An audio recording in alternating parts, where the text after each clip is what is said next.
Assalamu alaikum. I hope you will be fine. Welcome to the Superior Learning Management System. So आज का lecture start करते हैं। आज के लेक्चर में जो टॉपिक हम कवर करेंगे, सबसे पहले हम देखेंगे difference between counter control and sentinel loop. Second पे हम चेक करेंगे कॉन्टीन्यूस स्टेटमेंट को एंड देन लास्ट पे हम डिस्कस करेंगे ब्रेक स्टेटमेंट को। फर्स्ट ऑफ ऑल हम डिस्कस करते हैं काउंटर कंट्रोल लूप को। इसको हम काउंटर वेरिएबल भी बोलते हैं। सबसे पहले इसकी डेफिनेशन देखते हैं। The counter control loop depends on the value of variable known as counter variable. Its mean ये एक ऐसा लूप है हमारे पास जो डिपेंड कर रहा होता है वैल्यू ऑफ वेरिएबल पे। ठीक है, आपको ये MCQs में पूछा जा सकता है कि काउंटर कंट्रोल लूप किस पे डिपेंड करता है, तो इट्स मीन ये काउंटर वेरिएबल पे डिपेंड करता है। इसकी डेफिनेशन आपने याद करनी है और MCQs के लिए आपने याद रखना है कि काउंटर कंट्रोल लूप किस पे डिपेंड कर रहा होता है। अब इसको एग्जांपल से हम देखते हैं। यहाँ पे हमने एक वेरिएबल को इनिशियलाइज कराया, वैल्यू हमने दी 1, वाइल लूप को यूज़ किया, कंडीशन हम लगाई n less than and equal to 5। It's mean इस लूप की आइट्रेशन तब तक हमारे पास चलेंगी जब तक n की वैल्यू इक्वल या लेस होगी 5 से। एंड आगे हमने किया जी n को इंक्रीमेंट कर दिया बाय 1। यहाँ पे हमारे पास जो लूप की आइट्रेशन है वो डिपेंड कर रही है n की वैल्यू पे। n की वैल्यू हमारे पास जब तक 5 होगी या 5 से छोटी रहेगी तब तक हमारे पास ये लूप जो है वो एग्जीक्यूट होगा। जो ही n की वैल्यू इंक्रीमेंट होगी 6 होगी, हमारी कंडीशन यहाँ पे फॉल्स हो जाएगी और हमारा लूप जो है वो टर्मिनेट कर जाएगा। तो यहाँ पे हमारे पास जो वेरिएबल यूज़ हुआ वो है n, और n वेरिएबल हमारे पास क्या है, काउंटर वेरिएबल। सेकंड है हमारे पास जी सेंटिनल कंट्रोल लूप। अब जो सेंटिनल कंट्रोल लूप है ये डिपेंड कर रहा होता है सेंटिनल वैल्यू पे। अब सेंटिनल वैल्यू क्या होती है, इसको डेफिनेशन हम देखते हैं। Sentinel control loop depends on special value known as sentinel value. This loop terminates when the sentinel value is encountered. It's mean कि सेंटिनल लूप जो है वो डिपेंड करता है सेंटिनल वैल्यू पे, और ये लूप तब टर्मिनेट होगा जब हमारे पास सेंटिनल वैल्यू इनकाउंटर्ड हो जाएगी। इनकाउंटर्ड मीन कि सेंटिनल वैल्यू, हमारा लूप सेंटिनल वैल्यू तक रीचेबल होगा जब हमारे पास वैल्यू वो आ जाएगी जो सेंटिनल वैल्यू हमने दी हुई है, तो हमारा लूप जो है वो टर्मिनेट कर जाएगा। ठीक है, अब डिफरेंस अगर हम देखें सेंटिनल कंट्रोल में और काउंटर कंट्रोल में, तो काउंटर कंट्रोल में हमने डिस्कस किया कि हमारा लूप जो है, लूप की आइट्रेशन डिपेंड कर रही होती हैं वेरिएबल पे, वैल्यू ऑफ वेरिएबल पे। एंड सेंटिनल कंट्रोल लूप जो है वो डिपेंड कर रहा है सेंटिनल वैल्यू पे। ठीक है, आगे हम इसको एग्जांपल के साथ देखेंगे। अब दो चीज़ें इसमें मोस्ट इंपॉर्टेंट है, वो आप लोग नोट करें। These types of loop are also known as conditional loops. ऐसे इस टाइप के लूप को जो सेंटिनल वैल्यू पे डिपेंड कर रहे होते हैं उनको हम कंडीशनल लूप्स बोलते हैं।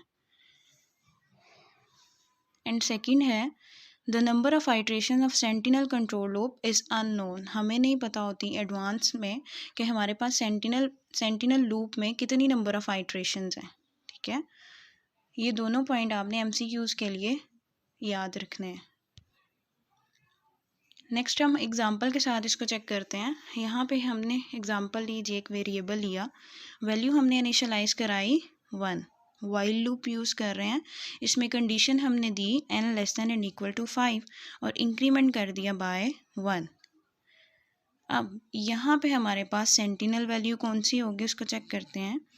This loop execute when the value of n remains less or equal to 5। ये लूप हमारे पास तब तक एग्जीक्यूट होता रहेगा जब इस लूप की वैल्यू n की वैल्यू जो है वो 5 होगी या 5 से छोटी रहेगी।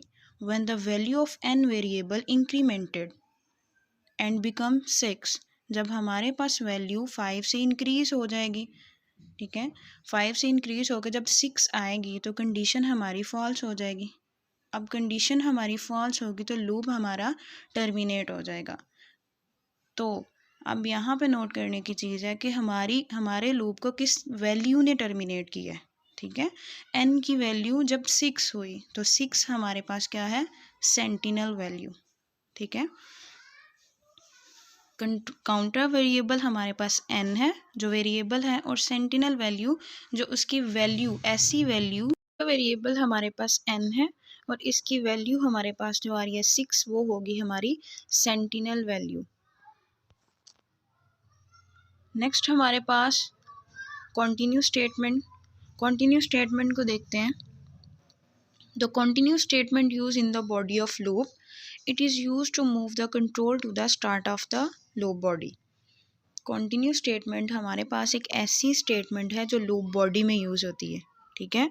और इसका काम क्या है, ये करती क्या है, ये हमारे कंट्रोल को मूव कर देती है लूप बॉडी के स्टार्ट पे, ठीक है। जब भी हमारे लूप बॉडी में कंटिन्यू स्टेटमेंट यूज़ होगी, कंट्रोल उसके पास आएगा फॉर एग्जीक्यूशन, तो उसकी एग्जीक्यूशन कैसे होगी कि कंटिन्यू से हमारा कंट्रोल नीचे जाने की बजाय क्या होगा, लूप की बॉडी के स्टार्ट में चला जाएगा, ठीक है। When this statement executed in the loop body, the remaining statement of current iteration are not execute. जब ये स्टेटमेंट एग्जीक्यूट हो जाएगी लूप बॉडी में, तो क्या करेगी, जो उससे नीचे वाली हमारी स्टेटमेंट होंगी लूप बॉडी में वो एग्जीक्यूट नहीं होंगी, ठीक है। The control directly move to the next iteration. Next iteration perform होना हमारी स्टार्ट हो जाएगी, जो हमारी नेक्स्ट स्टेटमेंट होंगी लूप बॉडी में वो एग्जीक्यूट नहीं होंगी, ठीक है। इसको हम एग्जांपल के साथ देखते हैं। एग्जांपल है जी हमारे पास इन टाइप का हमने वेरिएबल लिया x, फॉर लूप यूज़ कर रहे हैं। फॉर लूप में हमने x को सबसे पहले इनिशियलाइजेशन कराई, x की वैल्यू हमने दे दी 1। देन हमने कंडीशन यूज़ की x less than and equal to 5। It's mean हमारे पास तब तक लूप चलेगा, लूप की एग्जीक्यूशन तब तक होगी जब तक x की वैल्यू 5 होगी या 5 से छोटी रहेगी, ठीक है। एंड लास्ट में हमने क्या किया, इंक्रीमेंट कर दिया इसको बाय 1। अब हमारे पास फॉर लूप की बॉडी में हम आते हैं। हमने यहाँ पे एक प्रिंटफ स्टेटमेंट यूज़ की जिसमें मैसेज पास किया हेलो वर्ल्ड, \n यूज़ की हमने न्यू लाइन के लिए।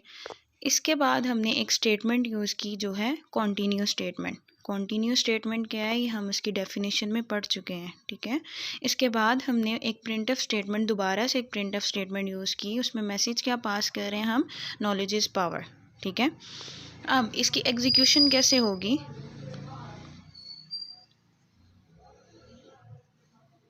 अब हम देखेंगे इसकी एग्जीक्यूशन किस तरह होगी। सबसे पहले हम जाएंगे इनिशियलाइजेशन में फॉर की। इनिशियलाइजेशन के बाद हम जाएंगे इसकी कंडीशन में। कंडीशन चेक होगी 1 है x की value 1 less than and equal to 5, ठीक है। कंडीशन हमारी ट्रू है। देन हम मूव करेंगे लूप बॉडी में। लूप बॉडी में जब कंट्रोल आएगा, सबसे पहले उसके पास क्या है, प्रिंटफ स्टेटमेंट। अब प्रिंटफ स्टेटमेंट के को एग्जीक्यूट करते हुए वो हेलो वर्ड को स्क्रीन पे प्रिंट करा देगा, ठीक है। उसके बाद कर्सर हमारा मूव करेगा नेक्स्ट लाइन में। नेक्स्ट लाइन में जब गया तो उसने देखा कॉन्टिन्यू स्टेटमेंट यूज़ हुई है, ठीक है। जब वो कॉन्टिन्यू स्टेटमेंट पे आया, कॉन्टिन्यू स्टेटमेंट एग्जीक्यूट हुई, तो एग्जीक्यूट होते ही क्या हुआ कि हमारे पास जो कंट्रोल था वो दोबारा से किसके पास चला गया जी, फॉर लूप के पास, ठीक है। अब होना तो ये चाहिए था कि प्रिंटफ के बाद हमारे पास दूसरी प्रिंटफ स्टेटमेंट एग्जीक्यूट होती, लेकिन दूसरी वाली प्रिंटफ स्टेटमेंट हमारे पास एग्जीक्यूट नहीं हो रही। क्यों नहीं हो रही, क्योंकि हमने यहाँ पे कॉन्टिन्यू स्टेटमेंट यूज़ की है, ठीक है। और कॉन्टिन्यू स्टेटमेंट का काम क्या है कि जब भी जहाँ भी आएगी इसकी एग्जीक्यूशन जब होगी तो वो क्या करेगी, कंट्रोल को लूप के स्टार्ट पे मूव कर देगी कंट्रोल को, ठीक है। तो इट्स मीन कि हमारे पास हेलो वर्ड जो है वो 5 टाइम प्रिंट होगा। हमारे पास जो सेकंड प्रिंटफ स्टेटमेंट है वो कभी भी एग्जीक्यूट नहीं होगी, ठीक है। जो ही हमारे फॉर लूप की कंडीशन फॉल्स होगी तो हमारा कंट्रोल लूप बॉडी से बाहर मूव करेगा, ठीक है। सेकंड वाली स्टेटमेंट में, सेकंड प्रिंटफ स्टेटमेंट में नहीं जाएगा, ठीक है। लास्ट पे हमारा जो छोटा सा टॉपिक है वो है जी ब्रेक स्टेटमेंट, ठीक है। अब एक बात आपने याद रखनी है, break statement and continue statement को जंपिंग स्टेटमेंट भी बोलते हैं, ठीक है। अब ब्रेक स्टेटमेंट क्या है, the break statement used in the body of the loop exit from the loop. Break statement हमारे पास एक ऐसी स्टेटमेंट है जो लूप बॉडी में यूज़ होती है, सेम एज कॉन्टिन्यू स्टेटमेंट की तरह, ठीक है। वो भी हमारे पास लूप बॉडी में यूज़ हो रही थी, ब्रेक स्टेटमेंट भी लूप बॉडी में यूज़ होती है। लेकिन ब्रेक स्टेटमेंट का काम क्या है जी, ब्रेक स्टेटमेंट हमारे पास क्या करती है, हमारे लूप बॉडी को एग्जिट कर देती है, ठीक है। हमारा कंट्रोल जो है वो लूप बॉडी से बाहर आ जाता है, ठीक है। When this statement is executed in the loop body, the remaining iteration of the loop are skipped. जब हमारे पास लूप बॉडी में ब्रेक स्टेटमेंट को यूज़ किया जाता है, ठीक है, एक स्टेटमेंट एग्जीक्यूट होती है, उसके बाद हमने ब्रेक स्टेटमेंट को यूज़ किया हुआ है, तो इट्स मीन हमारा कंट्रोल जो है वो लूप बॉडी से बाहर आ जाएगा, ठीक है। उसके बाद जितनी भी हमारे पास स्टेटमेंट होंगी वो एग्जीक्यूट नहीं होंगी। इसको भी हम एग्जाम्पल के साथ चेक करेंगे। The control directly move outside the body and the statement that comes after the body is executed, ठीक है। वो स्टेटमेंट फिर एग्जीक्यूट होंगी जो लूप बॉडी से बाहर हैं। लूप बॉडी के अंदर जो ब्रेक से पहले की स्टेटमेंट थी वो तो एग्जीक्यूट होंगी, लेकिन जो ब्रेक के बाद वाली स्टेटमेंट थी वो एग्जीक्यूट नहीं होंगी, ठीक है। अब हम ब्रेक स्टेटमेंट को एग्जाम्पल के साथ देखते हैं। एक वेरिएबल इन टाइप का हमने लिया, फॉर लूप यूज़ कर रहे हैं, इसको इनिशियलाइज कराया हमने 1 के साथ, कंडीशन हमने दी x less than and equal to 5 और इंक्रीमेंट हमने कर दिया बाय 1। लूप बॉडी में हम यूज़ कर रहे हैं 2 प्रिंटफ स्टेटमेंट को, ठीक है। एक प्रिंटफ स्टेटमेंट हमने पास की और इसमें मैसेज पास कर रहे हैं क्वेश्चनिंग, \n यूज़ किया हमने न्यू लाइन के लिए। उसके बाद हमने यूज़ की है ब्रेक स्टेटमेंट, ठीक है। ब्रेक स्टेटमेंट के बाद दोबारा से एक प्रिंटफ स्टेटमेंट यूज़ की जिसमें हमने पास किया है एक मैसेज गेटवे टू नॉलेज, ठीक है। देन क्लोज हो गई हमारी लूप बॉडी। उसके बाद हमने फिर दोबारा से एक प्रिंटफ स्टेटमेंट यूज़ की जिसमें बाय का मैसेज पास किया। अब इसकी एग्जीक्यूशन किस तरह से होगी, इंट x वेरिएबल को डिक्लेयर किया हुआ है, फॉर लूप में देखा, उसकी इनिशियलाइजेशन चेक की, देन मूव हुआ कंडीशन पे, कंडीशन चेक की 1 less than and equal to 5 और कंडीशन हमारी क्या है, ट्रू। इसके बाद हमारा लूप जाएगा लूप बॉडी में, कंट्रोल जाएगा लूप बॉडी में, ठीक है। पहली प्रिंटफ स्टेटमेंट को एग्जीक्यूट करेगा और हमारी स्क्रीन पे प्रिंट हो जाएगा क्वेश्चनिंग, ठीक है। उसके बाद जी हमने यूज़ की हुई यहाँ पे ब्रेक स्टेटमेंट। अब जो ही ये कंट्रोल ब्रेक स्टेटमेंट पे मूव होगा वो क्या करेगा, ब्रेक स्टेटमेंट क्या करेगी, कंट्रोल को मूव कर देगी लूप बॉडी से बाहर। जैसे कि ये एरो हेड शो कर रहा है यहाँ पे, ब्रेक से डायरेक्टली हमारा कंट्रोल कहाँ पे मूव हो रहा है, लूप बॉडी से बाहर वाली प्रिंटफ स्टेटमेंट में, ठीक है। अगर यहाँ पे ब्रेक ना यूज़ होती देन हमारी second printf statement gateway to knowledge वाली जो है वो हमारे पास एग्जीक्यूट होती। लेकिन ये क्या हुआ कि पहली प्रिंटफ स्टेटमेंट के बाद हमने क्या यूज़ कर लिया, ब्रेक स्टेटमेंट। तो ब्रेक स्टेटमेंट का काम क्या था कि लूप बॉडी को टर्मिनेट कर रही है, ठीक है, कंट्रोल को मूव कर रही है लूप बॉडी से बाहर। आई होप आज का लेक्चर क्लियर होगा। Thank you.